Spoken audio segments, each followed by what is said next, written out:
आज घायाळ पक्षी जाई पिला भेटाय. आज घायाळ पक्षी जाई पिला भेटाय.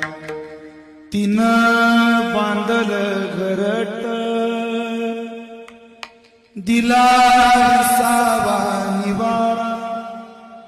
तिनं बांधल घरट दिला सावा निवारा.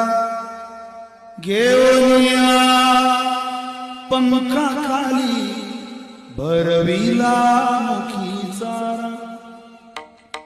ओढ रक्ताला लागली लागे चाहुल फुटाया. आज घायाळ पक्षी जाई पिला